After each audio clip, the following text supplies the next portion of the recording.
I'm Dani, that witch next door, and you're listening to That Witch Podcast.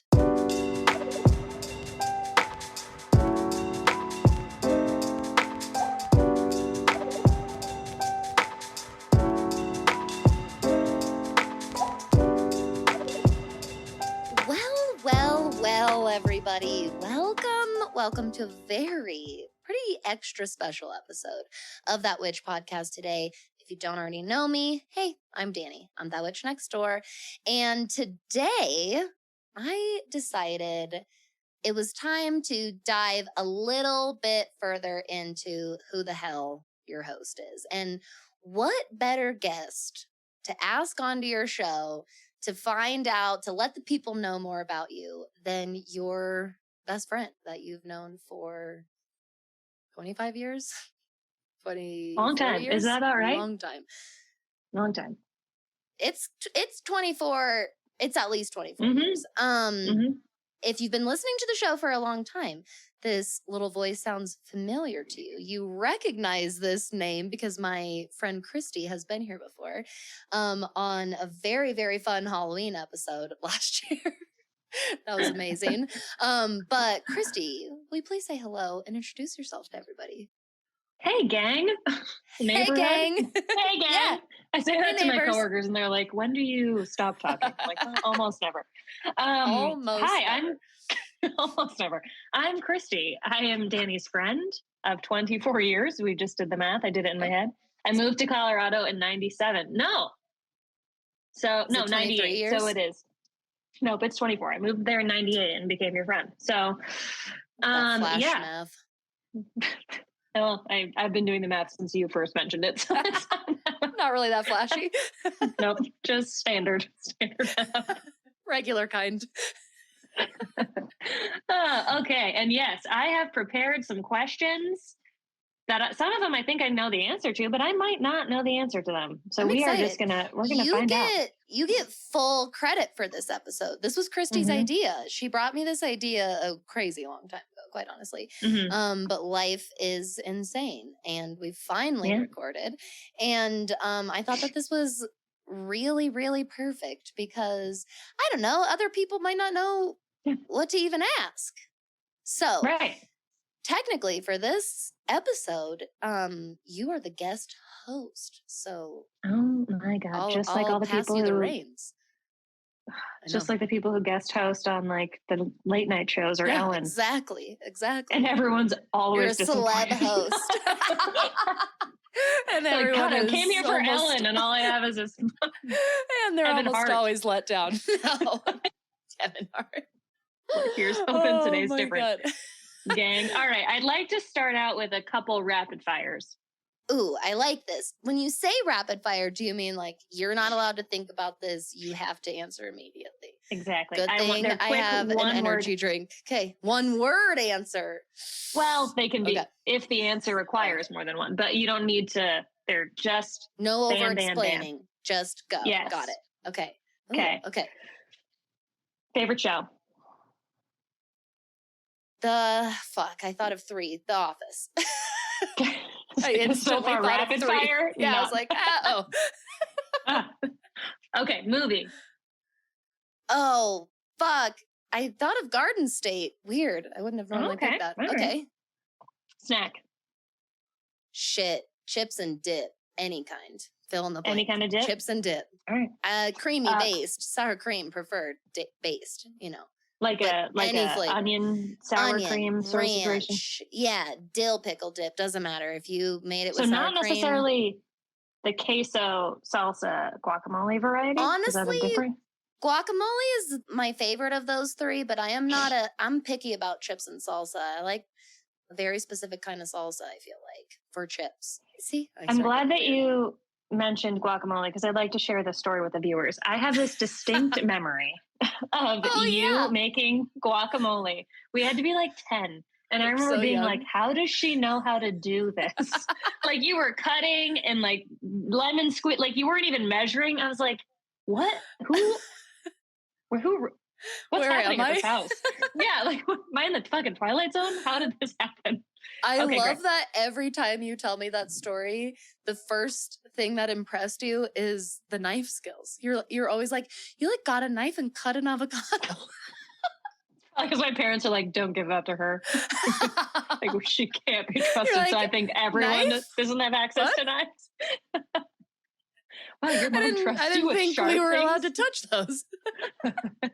We have a strict no knife My mom policy. made that sound universal.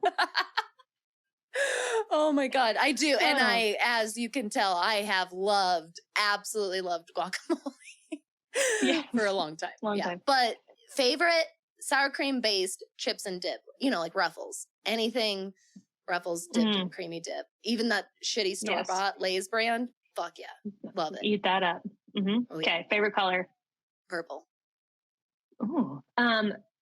Favorite item of clothing right now? Actually, that is fucking hilarious. I'm wearing my favorite outfit right now. So this is so funny. This is my favorite sweater I've ever got at the thrift store. And it's like this oversized men's winter print, like chunky knit cable. It's kind of like a Joey. Yeah. What's his name from Or Friends? Home Alone. But yeah, Joey Tribbiani. Yes. Or and it always reminds me of a sweater from like Home Alone or something like that. It's very 90s like winter print, but it was in the men's section, and so it's oversized and black yoga pants, obviously. Yeah, I'm a female millennial in 2022, 23.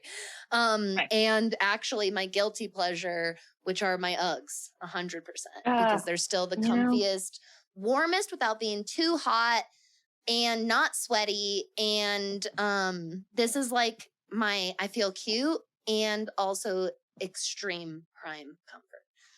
What's the height on those Uggs? What are we talking? Ankle Slipper? With the silly button on the side. You know what I mean? With the flop. I'm familiar. Love those. And what's hilarious is I've had these. I'm pretty sure I got these in 2013. And they're the last pair I bought. I take good damn care of my shoes. Yeah. I will say that. I do take very good care of my shoes. There you go. Learned a lot about my style and priorities there, actually. See, this gets lost on podcasts. Exactly. I'm glad we covered this. This is what all right, those are my exactly. Okay, so those are my rapid fires. Those were good. Now, thank you. Okay. Your big three, I know everyone probably knows them, but can you review them for the noobs? I'm glad you asked, because I do not repeat this information enough for our new listeners. So I am a Scorpio sun and a Pisces moon and a Leo rising, which is a nice little eclectic. What a combo. It is a combo. I do identify a lot with my Leo moon, with my Leo rising. My Pisces moon, every time I've ever been asked this or like seen this question out in the astrology community, I think my Pisces moon might be my favorite placement if I had to pick. Oh my God, that was one of my questions. Now. Okay. Oh, perfect. There you go. I really like, it's easy to pick your moon sign as your favorite sign because usually it's how you meet your needs. So it makes a lot of sense why we were like, oh, I love it, because it's that part of ourselves that takes care of ourselves. Can you give us an example of what you're like, a classic Pisces moon situation or like a thing? I don't know what to call it. An example? I am a classic escapist. So that's how I find comfort. That is a very big classic Pisces moon. And I have very much had to learn over the years, particularly the last year, specifically through this whole journey of letting go of alcohol, of healthy escapism. Because it's possible and actually, and I've talked about this with you before, it's actually healthy in a lot of ways. I think that healthy escapism can be a beneficial way to cope with our reality. But I definitely have had to learn how to do it safely. And so now what that looks like is like that night that I told you about that I told you and I told all my students, actually. I had this amazing night to myself where I just listened to a couple podcast episodes that I wanted to listen to, that had no purpose. You know what I mean? Like no purpose. I just wanted to listen to them.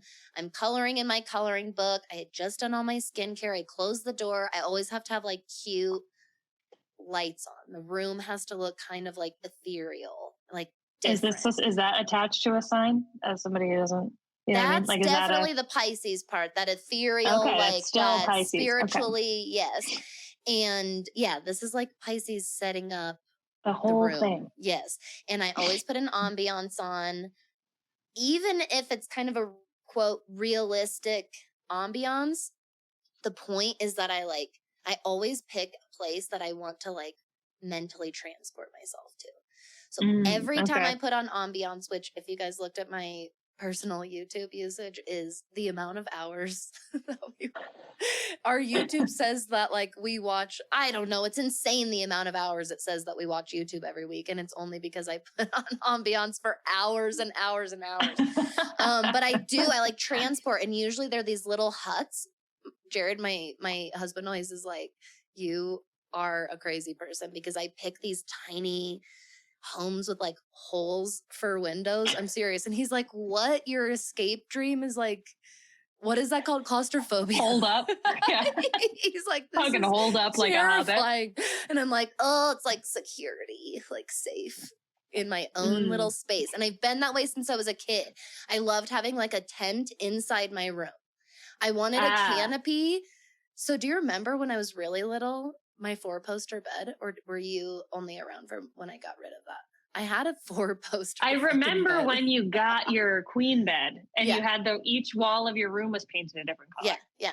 God, that was I really like those colors. That was a good room. That was I don't remember the 4-post bed. The 4-poster was in my old house, so that's what I was wondering. It was a twin-sized classic canopy 4-poster bed, very 90s, had a white lace canopy over the top. Oh my God. Vintage, I picked all this. Vintage Winnie the Pooh sheets. Not the modern Winnie the Pooh, the old. Like I was the original. Obsessed with the old original. So like, I don't have time for remakes. Get me the OG 7. Eeyore. Yeah. I was like 7 or 8 years old. And I was bummed that I had to have the white lace top, because what I wanted was the style that like Ebenezer Scrooge has. I wanted the full curtains around my bed. And my mom was like, absolutely not. And I've always loved having my own little like cove. So that's like how I relax, is I make a little cove for myself somewhere, and it's amazing. And so you made this cove this other night. Yeah, and that's a classic Pisces moon example. I mean. That's like the most comforting, rejuvenating night to me, is to like retreat by myself or with like very intentional other people. Other people can be there, but they have to be very specific people. And I like that, like retreating, that like hermit kind of isolation, honestly. And it feels very rejuvenating, and it's genuinely how I recharge my social battery. A lot of people are like, that sounds horrifyingly depressing. I'm like, nope, rejuvenating, invigorating. I wish I was doing that right now. I'm energized. I wish there was a smaller cave inside of this cave. 100%. Inside of a hoodie. Oh my God. If we could be recording this while I was inside a tent right now, oh my God, it'd be so fun. Perfect answer to the question. Okay. Now let me see here. Ooh, all right. What do you tell the haters who are like, astrology is baloney and this is all silliness? What do you tell those dopes? This is a really good question, because we don't get tons of naysayers, which is cool. I mean, when I say that out loud, I'm like, we must be doing something right with our energy and our boundaries around here, that we don't get a lot of naysayers. Yeah. We get like, we get our silly people within the lines, within the realms of belief, and they do their own shit. They're on the street somewhere. But I mean, even like the naysayers, I think your neighborhood is very like all on board. But like when your neighborhood goes out into the world, like how, So not everybody's this is on board. very, very common, especially right now. There has been kind of a little I'm purposefully using this term, but kind of a witch hunt on TikTok specifically. I don't know what it is, but I'm going to use purposefully disrespectful air quotes here, the science community on TikTok, because it's not the real science community to me. A real scientist or person of science implies that that person has an open mind, because that is required in science, if you ask me. It's really a group of naysayers in general and trolls and people that it's this really dark side of atheism right now, which is a totally respectable and respectful belief when you're respectful about it. And there's this huge group of people within the atheist community that like specifically go around on the internet trolling anything spiritual. It can be full-blown religion, like Christian communities, all the way to just spiritual, non-denominational communities.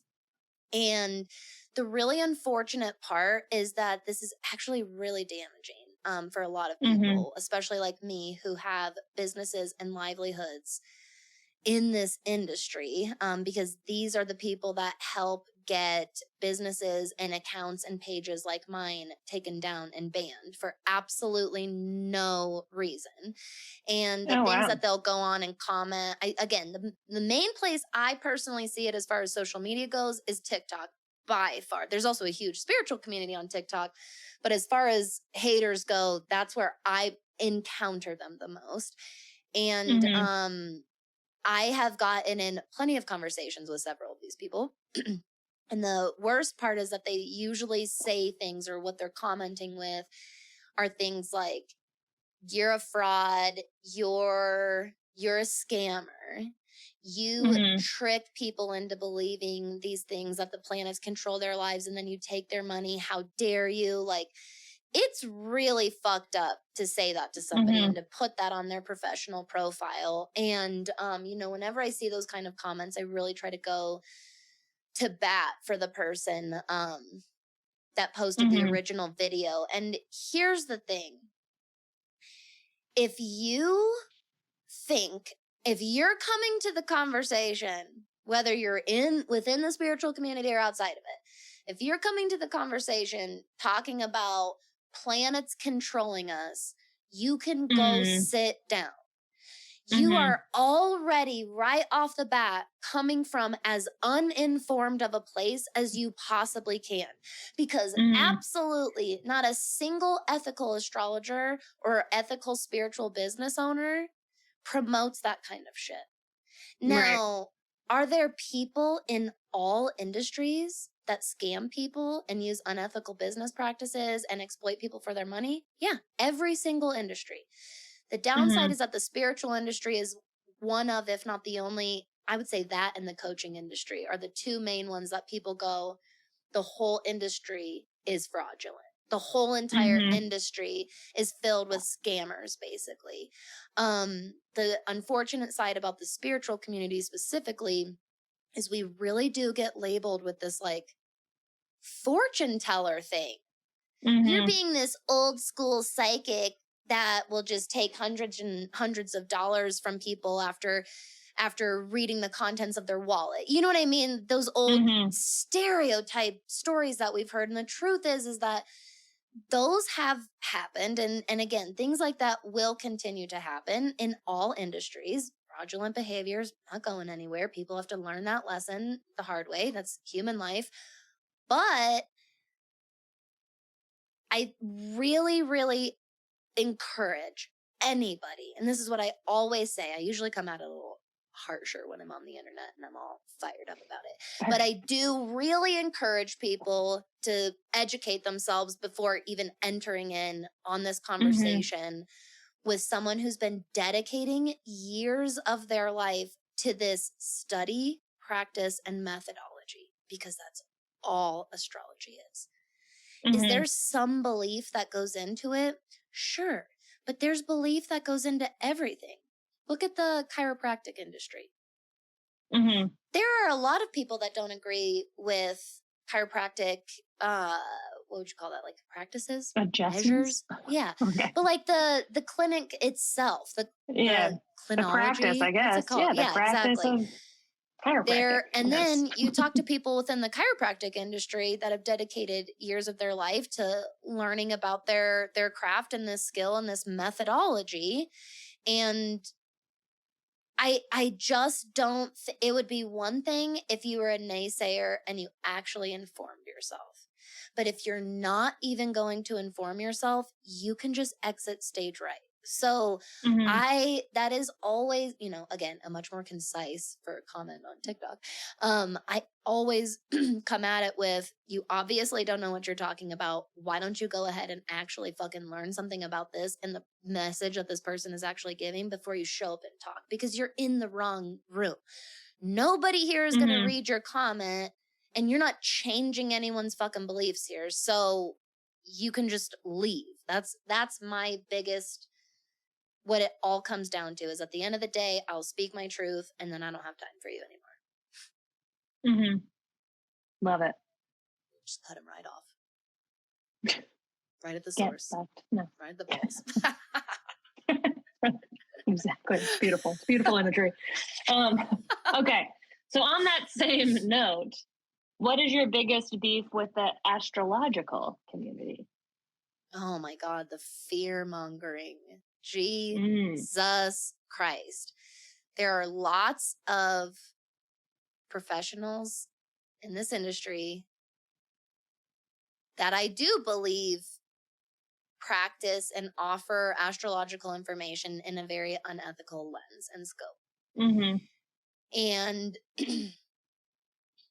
I'm not a huge fan of full out telling people what they can and can't do in the first place. So anytime someone uses that approach in their messaging, I'm already put off. So I'll admit that. And maybe that's my own personal bias, but I don't love this is the moon that's happening. This is the aspect that's happening. You need to do your ritual today. Don't you dare sign a contract today.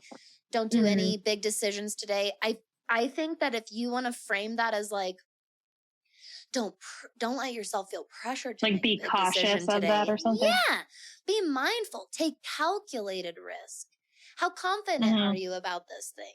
Are you sure of it, and why?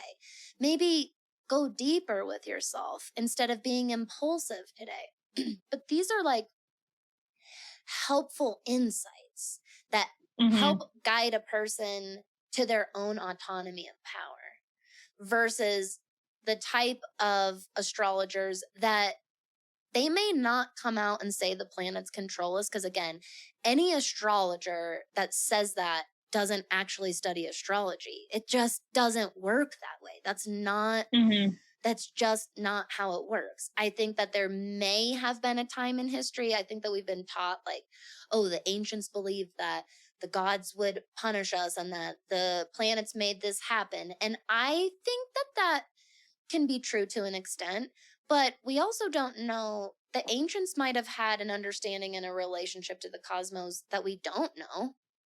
There might have been some kind of surrender that we don't know about. And I really, really think that that's the biggest thing is people hear about astrology and they get afraid because they're like, I don't want to lose control over my life. And a good astrologer and good astrology education should always make you feel more informed and more in control, way more in your own pocket of power. I firmly believe that if you are and I would go as far to say this about any content anyone consumes on social media, regular media, whatever, that if you're consuming content that makes you feel further and further away from yourself or disconnected from yourself or insecure or fearful or out of control, that is very much your intuition's way of saying this is not content that you need to be consuming. This is not a person's message that you need to be consuming, because what is the point of that? Of surrounding ourselves and consuming information that makes us feel less and fearful. Less in control. Yeah. And more fearful. Exactly. So my biggest beef, I love finding new astrologers big accounts, small accounts.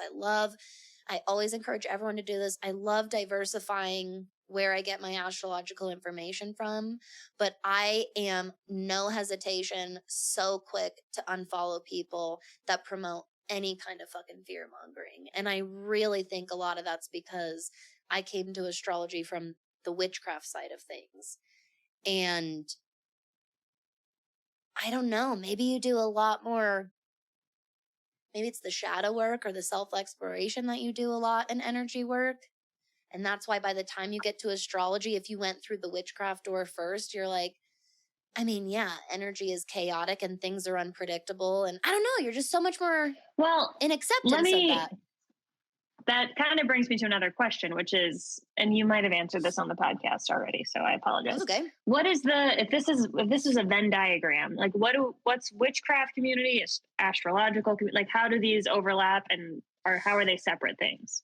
It's a little bit more multidimensional than a Venn diagram, but there are these interesting overlaps because the thing it's just more than two circles is what I should say. Yeah. Inside two bigger circles. You do have this overall astrological community and you have like a witchcraft community, but then you start bleeding into like the manifestation community. Then this is why I refer to the biggest umbrella of all of these things as the spiritual community. Because most everyone falls under that. And then there's all these different categories and they sort of overlap in their own unique ways. So there's a lot of folks in the astrological community that would not identify themselves as energy workers. They don't necessarily do like full-blown spells or rituals. A ritual to them is, a special journaling session under a moon. Now that can absolutely be a spell. Don't get me wrong. Like that can have the intention of become a spell. But I'm talking about a person whose intention of doing that is just to like be spiritual in the moment. Where a lot of times an energy worker, a manifester, or a witch goes into that with like a clear intention or goal in mind, like a desire, something we're asking for, something we're working actively towards. Whereas there's this kind of other umbrella within the astrological community of folks that just enjoy learning about astrology, really resonate with the information. They utilize it to understand their lives even better, to strengthen their relationships. There's so many benefits of astrology that don't have to have anything to do with witchcraft or spell work or manifestation of any kind. And that's really where you start to get some of the differences, because you'll have astrologers talking about manifestation work. And that's where I start to go, but astrology is clearly your expertise and manifestation and witchcraft are not. So I'll see people go on and say, don't you dare manifest under this eclipse. And I'm like, you don't identify as a witch, do you? You've never actually studied like witchcraft and energy work, have you? Because when people get on and say, oh, eclipse energy brings about chaotic energy, anybody that's studied energy work on a metaphysical or like quantum level knows that it's all chaotic energy. It's all messed up. That's exactly. The eclipse time is a time of intensity. But that doesn't mean this is where I think I lose it with the astrological community. I don't know how you study this methodology and lose yourself in the fear, and that's why I don't know why it doesn't happen to me. And the only explanation I've ever had is that I came in through the witchcraft door, because for me, the more I study astrology, the more every year, more and more I learn. It consistently only strengthens and solidifies my belief and my knowing that the universe is set up to thrive. We are supposed to function and thrive as best as possible so that it can continue expanding. So much in our world shows us that that's what the universe wants us to do. So there is it possible to do something at the wrong time Or will life always find a way? And that's what I think. I think like that force, that whatever that is, I think that that's what will always, always prevail. And that's what always proves to me there is no angry God in the sky punishing us. There is no angry universe punishing us. It's simply a ton of micro actions and reactions as part of this whole greater system that really ultimately, I don't know why, because I'm not the creator of the system, but it is set up to thrive. This is why evolution happens, I think, why adaptation happens, why resourcefulness exists, because I think that we are meant to thrive. The only downside is that it's harder. So I think that's why it's easier to believe. This is scary. This thing must be out to get me. I must be cursed. This must be my karma. Instead of looking at karma as a punishment, just simply look at it as, okay, well, a large collection of micro decisions and actions throughout this life and many others have culminated to this point. And now how do I want to move forward from here? Instead of, I'm doomed, I'm fucked, something wants to end me. I just don't. I don't think that that's how it works. And there's a lot of people in the astrological community that get swept the hell down that dark road. Yeah, I can see that. That makes a lot of sense. Okay. That's a lot. Yeah, that was a good question. Hey, neighbor. I want to take a moment to thank our episode sponsor for today, the Goddess Provisions monthly subscription box. Receiving this monthly box of magic has become such a favorite and sacred form of my self-care every single month, and I can't even forget to do it because it gets delivered right to my door. Every box is a specially curated theme, and all of the items regularly retail over $100 consistently. Plus, you're helping to support and find more small business and makers as well. You can get your box for just $33 a month, plus free shipping in the US. Get yours today and support That Witch podcast by using the link in our show notes below. All right. Well, now I'm going to take a little bit of a left turn to circle back. We're on a cul-de-sac, if you will, in the neighborhood. Now we're circling back to the beginning, which is about perfect visual. Okay. If you could just see my hands. Okay. So now I lost my train of thought. Wait a minute. Who read your birth chart for the first time? Technically, my mother had my birth chart done for me. Did I tell you this? Interesting. Plot twist. No. Technically, my mom had my birth chart done for me when I was in high school. She did it for me and my sister. She met a lady or was referred to somebody. And back then, way back then, so this would have been, I don't know, probably early to mid 2000s. Yeah, probably 2005, something? 2007, exactly. And in the olden days, just kidding, but seriously, before all of this amazing technology, this is very, very new. Like, it was so limited where you could get your birth chart information. Because even the internet was such a different place in 2005 and 2007. Jesus. People would just print out these giant fucking reports. So anybody listening that's ever done their birth chart on Cafe Astrology and printed out the entire PDF, it was like that times like 3. It was like 50 fucking pages. Jeez. Here's the thing. I was always interested in this stuff. But I really have always accounted this to either singularly my Gemini Mars or my Gemini Mars combined with other placements in my chart. But there's always been this drive in me like, no, I want to do it myself. I want to have my own eyes on this. I don't want to leave a single stone unturned. I need to know this for myself. So she got it done without asking us. I think she just wanted to know more about it. And later when I moved out, you know how when you move out, like every time you see your parents, they give you more of your shit to take out of their house? Yeah, and you're like, oh, thank you. It was in a pile of shit. Exactly. It was in a pile of shit. And she's like, here, you have to take this. And I was in college and I was like, yeah. And I saved it in a binder or something. This was back in the day when my filing system, how cute is this, was one single accordion file. Oh, the accordion. I have 3 with the little right elastic. Here. You know what I mean? Oh, I love But it was those. like a 1-inch. It wasn't even a big one. It was just like a skinny one. It had like flowers on it. And I kept like my passport in there. It's so funny when you're 18, 19 and like, I did have some important documents, but they were barely anything. Yeah. And now I'm like, somehow you find yourself up to your ears in paperwork when you're in a fucking file cabinet. You're like, so why do my parents have a file cabinet? Yes. Next thing you know, you have a fucking full. You have a file cabinet. Full file cabinet. Yeah, ours is stopped. So, I tucked it away for forever. And this is so funny. So this was given to me in college. It was done in the mid to early 2000s.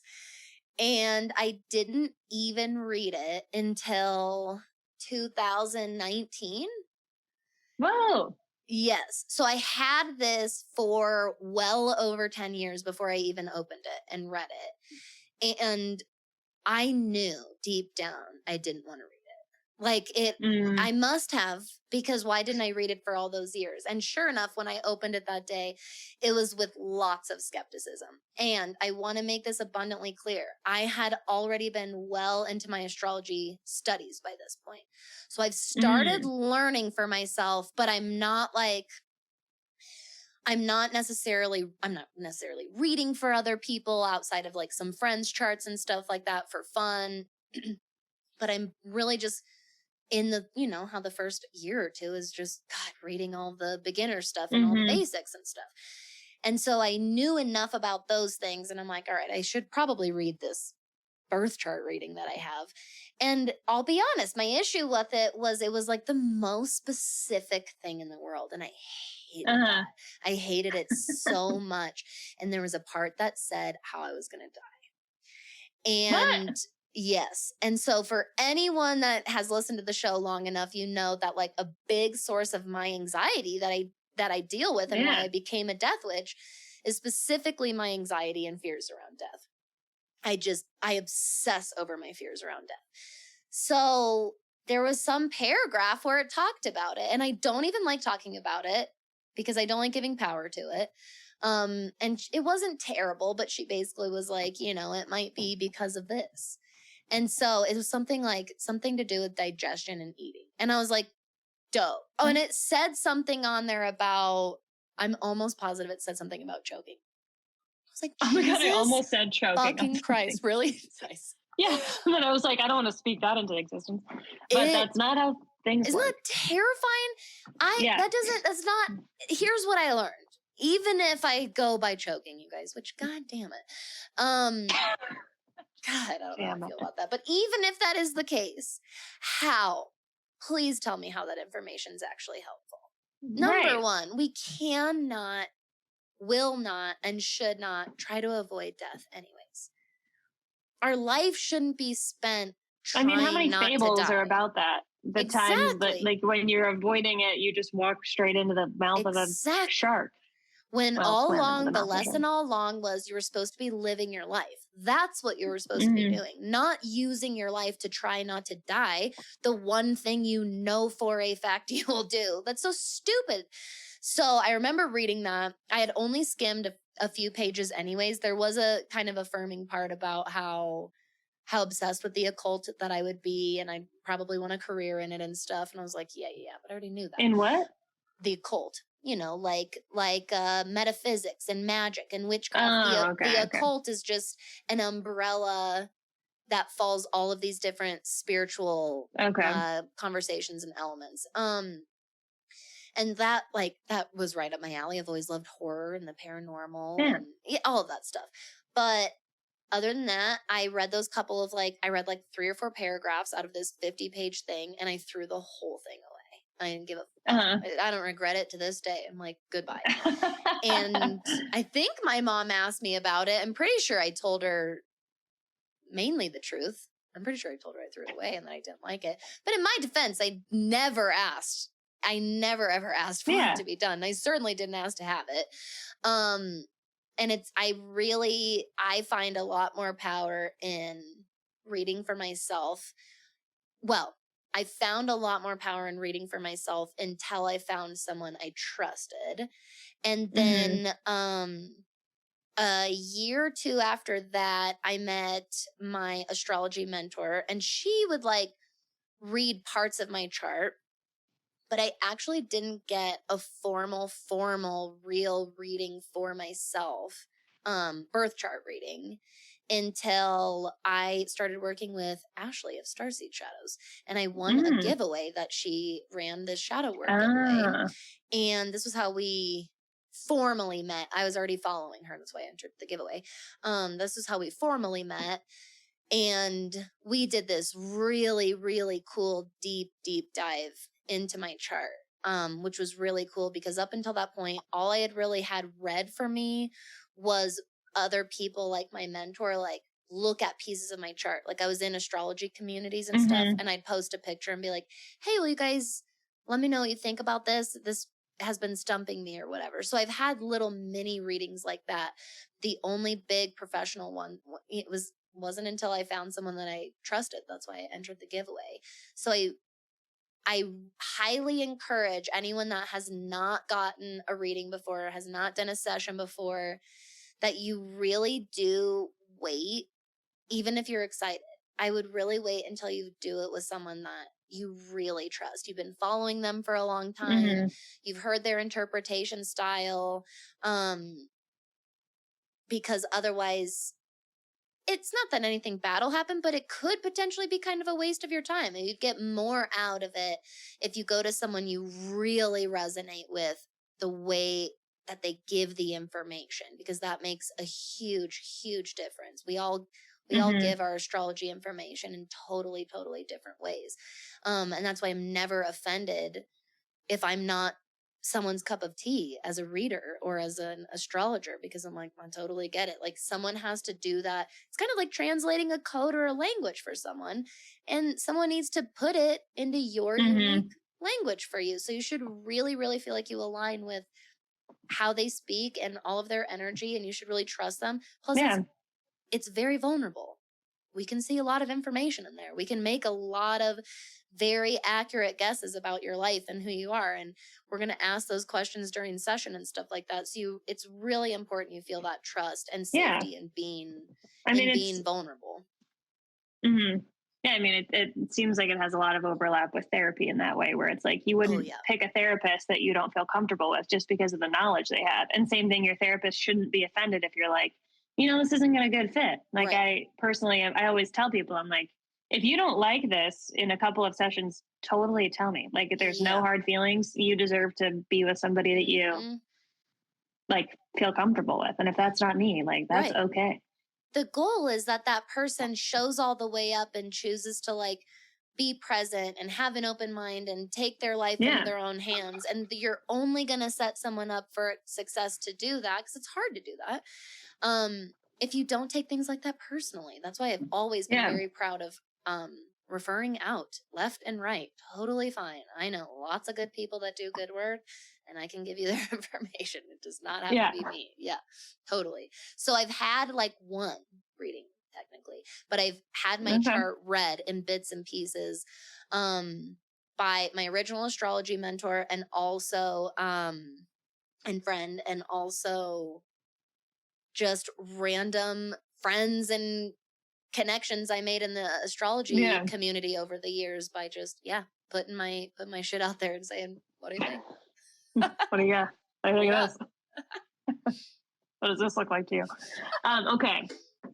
Now, how are we doing on time? I know we can. How are we doing on time? We're doing fine. We're doing great. Nice. Doing good. Great. Coming back on.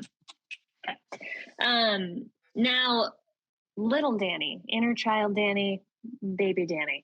What did you, do you want me to keep describing it as a small person? The hand gestures were good. This little itty bitty infant. Pocket-sized version of you.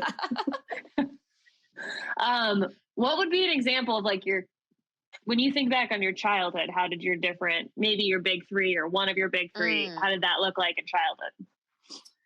I do think, and many astrologers agree with this belief, that we grow into our chart. Oh, okay. We can be more comfortable with some parts over others right off the bat, like early on in life.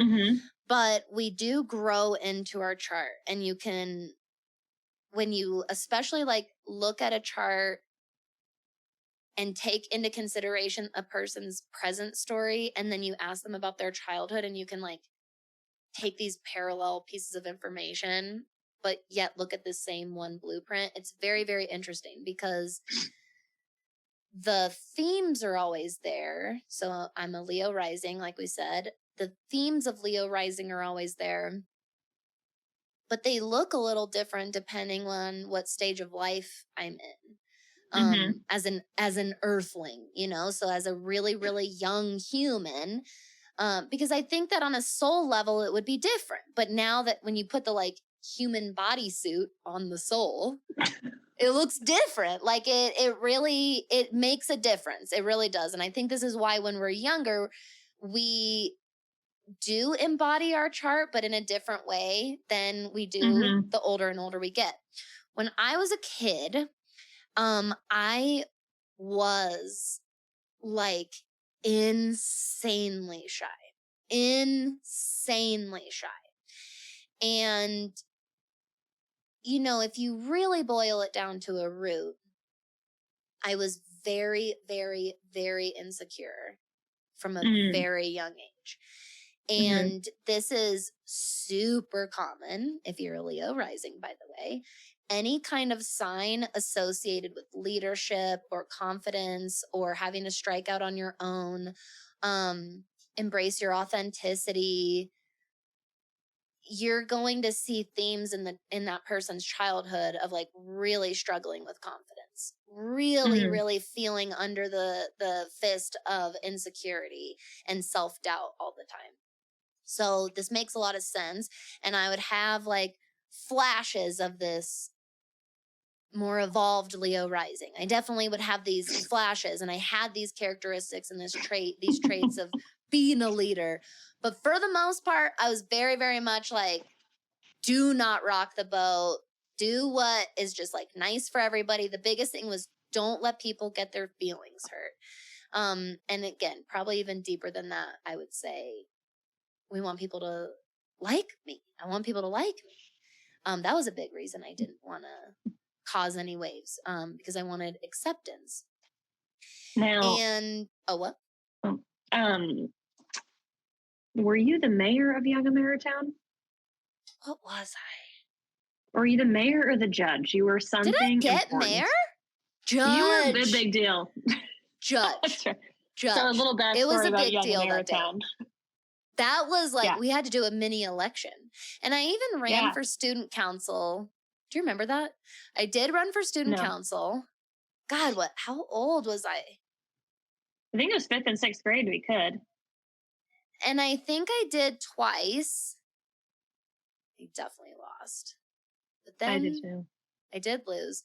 But then I did make, remember, I don't think we had to audition, but we could do the news in the morning in 6th grade. Oh, that's right. Do you remember that? It was like a brand new feature they started when we were about to leave in 6th grade, and we got to do the school news in the morning.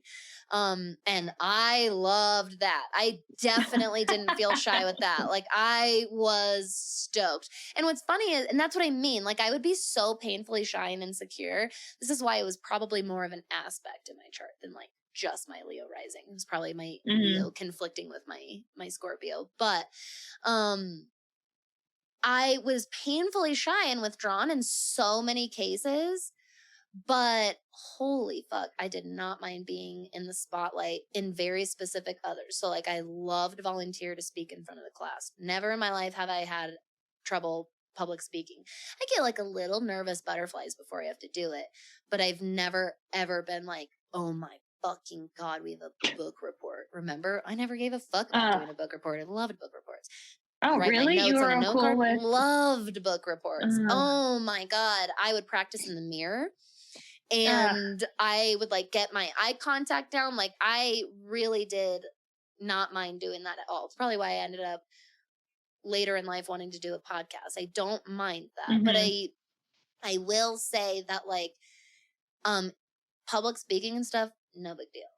But reaching out to like a new person, like, hey, do you want to like go get coffee sometime and try and see if we'll become friends? I want to throw up. That sounds so vulnerable. It's not even funny. Just, I may as well be actually naked while I'm asking them. Yeah. That's terrifying to me. So it is really interesting. I still to this day have weird like going to the store anxiety. I really don't like.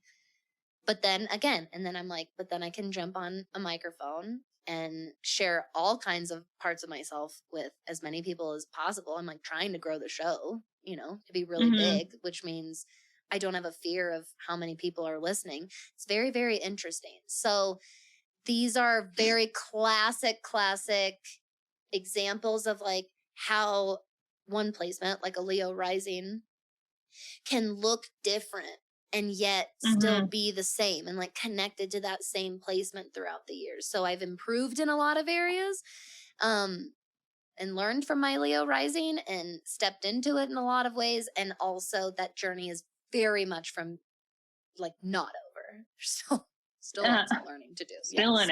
Still growing. Yes. On the trail. Okay. On the trail. Okay. The Oregon Trail.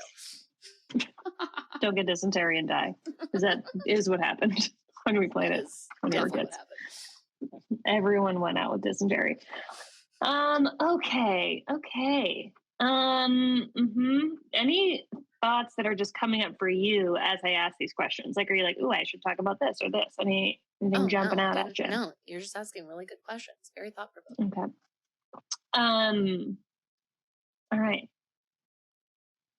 Strengths of your inner child? Strengths of my inner child. Man, that's very, very, very good question. I'm probably deep down going to be very healing to answer that. That's a good question. Strengths of my inner child. I take kindness very seriously.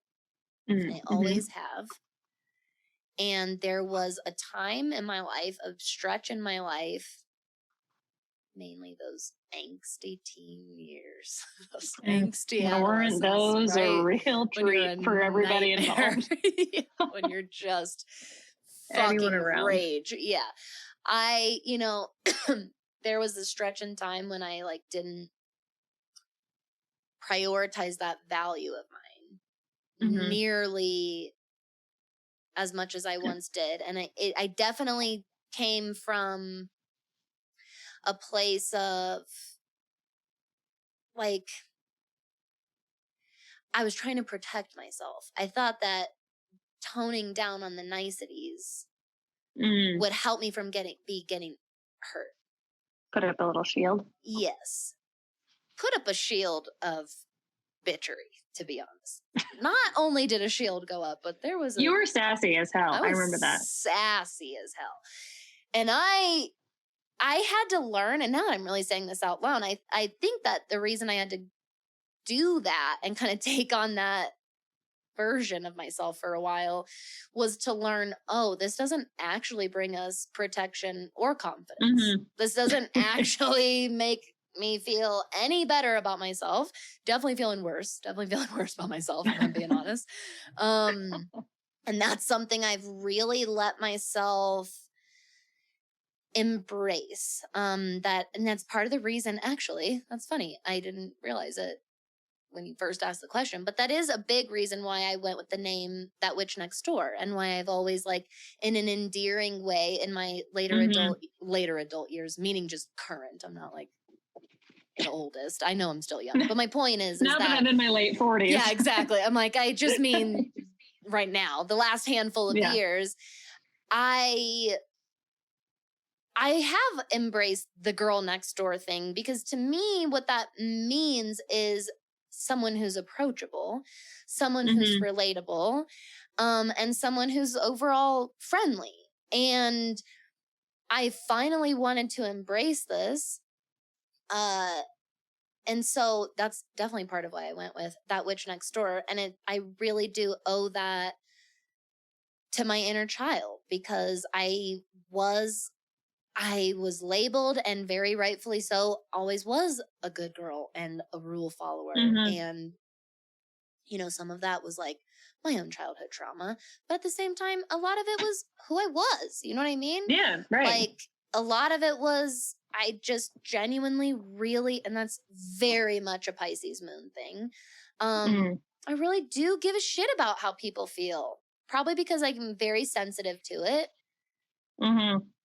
I have very deep empathetic capacities. And so I do give a shit about how people feel.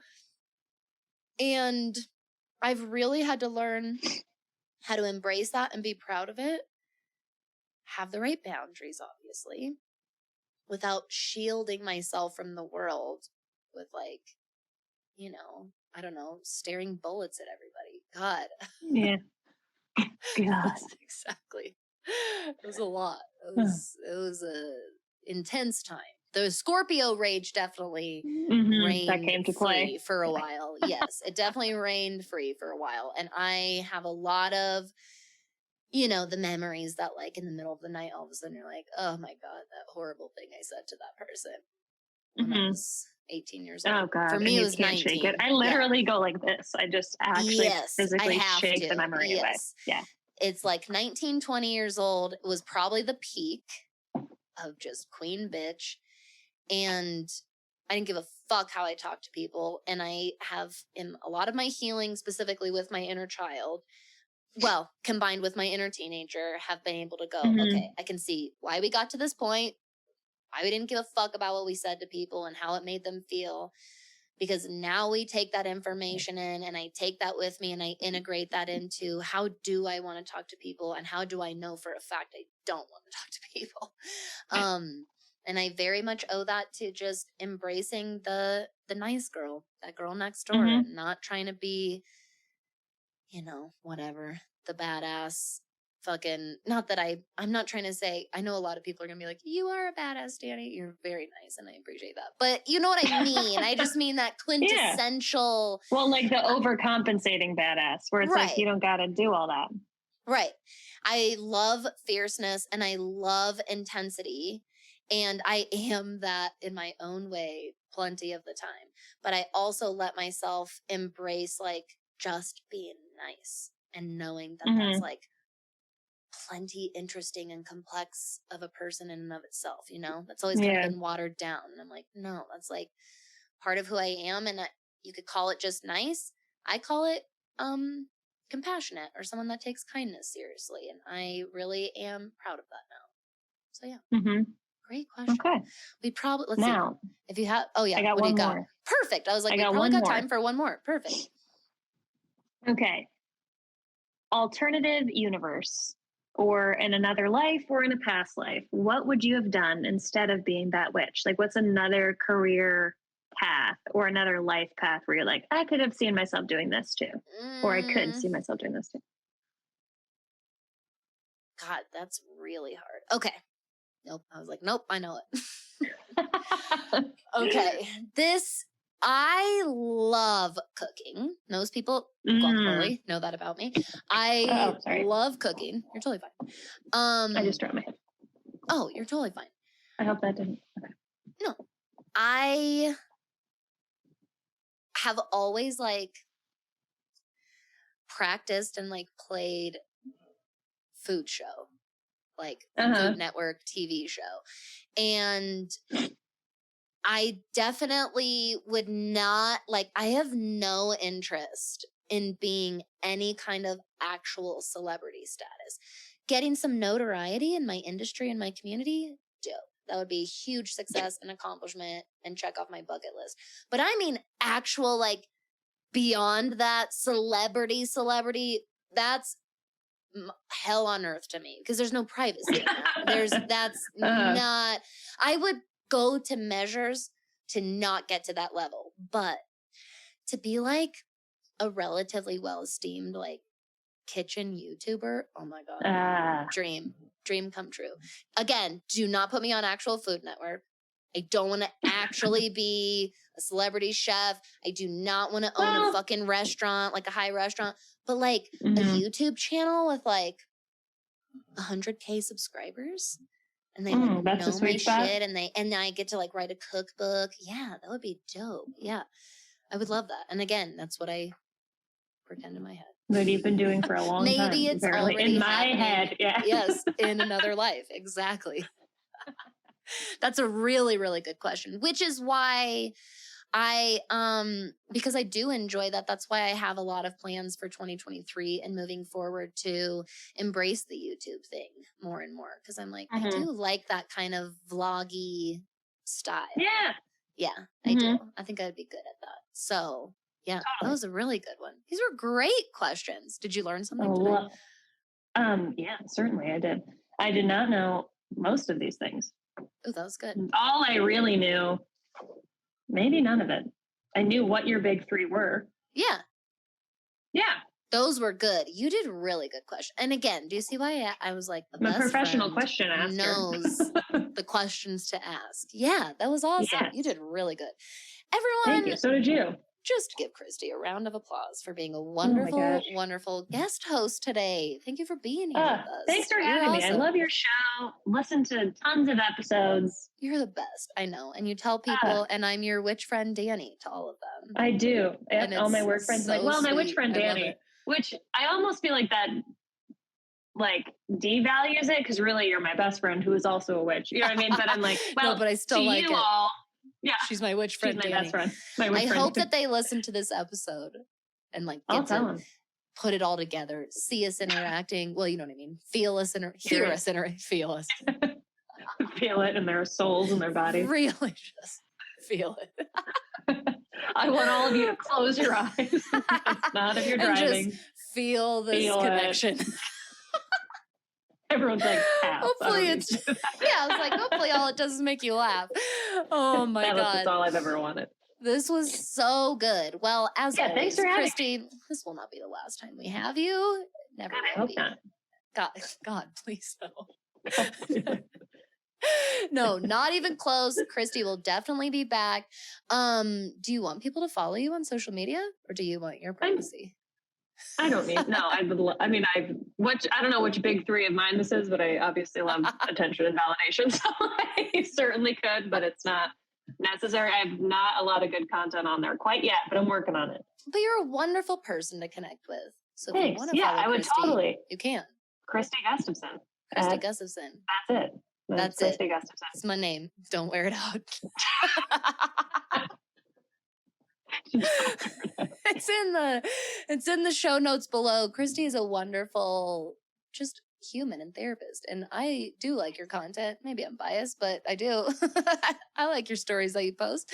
And I like when we post stuff together, like when I went to Midland to see you. People are getting to like really put that together right now. They're like, oh, yes, this is when Kristy. You went to Midland, that was to see me in good old Michigan, and we sat in a weird brown Michigan. I just had a student. Yeah, I just had a student enroll who was born in Saginaw, and I was like, I know where Saginaw is. Like that, I was like in a significant way. It was hilarious. She's like, wow, nobody knows. I was like, exactly. That was really cool. I really felt very good because nobody knows. I'm like, I'm from Midland, or I live in Midland, and they're like, what? I'm like, yeah. It used to be that way with Arvada. Arvada's kind of popular now since Colorado's got so big, but it used to be people would be like, Arvada, and I was like, no, it's just Arvada. It's Denver. It's just fuck off. Denver. I don't know.